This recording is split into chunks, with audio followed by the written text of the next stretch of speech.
यूं तो पूरे देश में गणपति उत्सव की धूम है, लेकिन मुंबई की बात ही कुछ अलग है। यहाँ गणेश उत्सव को लेकर भक्तों में एक अलग ही उमंग और ऊर्जा दिखाई देती है। हर बार की तरह इस साल भी यहाँ बप्पा के हर पंडाल को अलग थीम पर सजाया गया है और बप्पा के अनोखे रूप भक्तों को अपनी ओर खींच रहे हैं।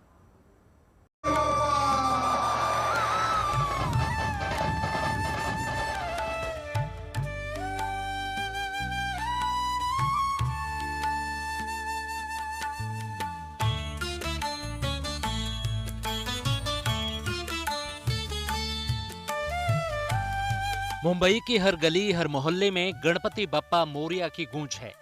लंबी लंबी कतारों में भक्त अपनी बारी का इंतजार कर रहे हैं ताकि अपने आराध्य की एक झलक पा सकें।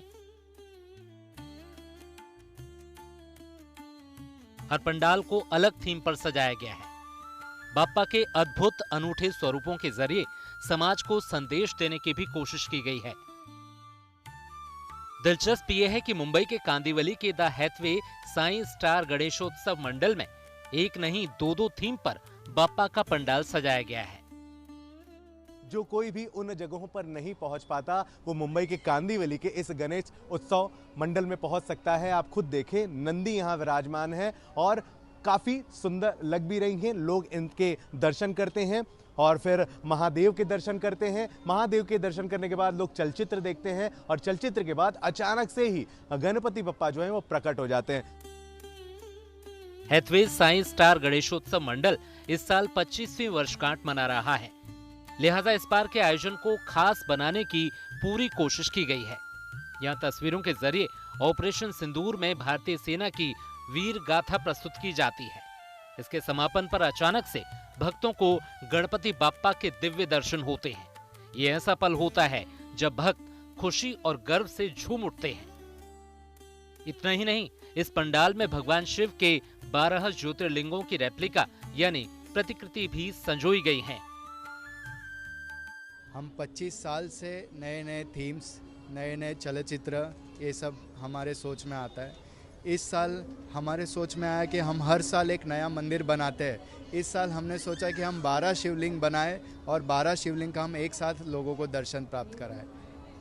और ये थीम कैसे समझ में आ गई कि नहीं भाई इस बार देश के जवानों की जो शौर्य है उसकी गाथा लोगों तक पहुंचाई जाए, वो भी चलचित्र के माध्यम से, जबकि लुप्त हो गया, अब चलचित्र नहीं चलता है। मैंने कहा ना, बचपन की याद आ गई। इस चलचित्र के लिए जो हमारी टीम है वो सक्षम है और आगे आने वाले साल में भी सक्षम रहेगी।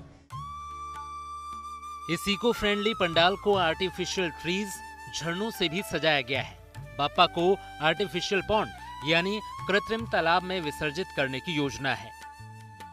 ये लालबाग के बलालेश्वर मंडल की तस्वीरें हैं। यहाँ बप्पा की 26 फुट ऊंची प्रतिमा भक्तों को लुभा रही है। गौरी नंदन के स्वरूप को बप्पा के अष्टविनायक रूपों में से एक माना गया है।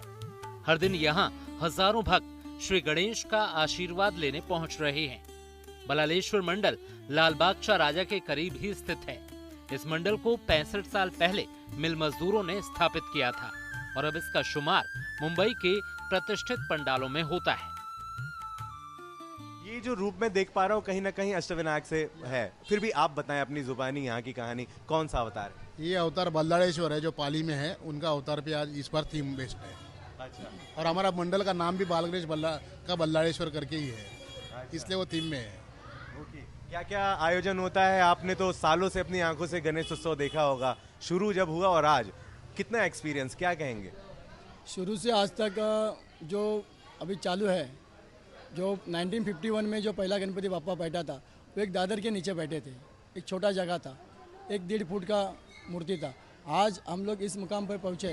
आज 75 ईयर्स मना रहे और 25 फीट का बप्पा है। बहुत मन में सुकून, शांति है। अब सांता क्रूज के राजा के दर्शन कीजिए। कृष्ण सुदामा मंडल पिछले 43 सालों से गणेश चतुर्थी मनाता आ रहा है। विशेषता ये है कि मंडल भगवान गणेश को बाल गणेश के रूप में स्थापित करता है। इस बार बाल गणेश की भगवा वस्त्र में लिपटी 16 फुट ऊंची मूर्ति भक्तों को अपनी ओर खींच रही है। बाल स्वरूप के अवतार में गणेश जी यहाँ पर विराजमान हैं। तकरीबन 19 से 20 फीट इनकी ऊंचाई है। खास बात यह है कि हर साल इसी तरह की थीम, इसी तरह के अवतार में गणपति बप्पा विराजमान होते हैं और बप्पा का दर्शन करने के लिए सांताक्रूज इलाका जो उपनगर मुंबई में है, तमाम श्रद्धालु यहां पर पहुंचते हैं। अलग अलग पंडालों में बप्पा के अद्भुत अनूठे स्वरूपों के दर्शन के लिए भक्तों की भीड़ जुट रही है और पूरी मुंबई में अनंत चतुर्दशी तक भक्तों का यही उत्साह दिखने वाला है। मुंबई से धर्मेंद्र दुबे के साथ bureau report, good news today.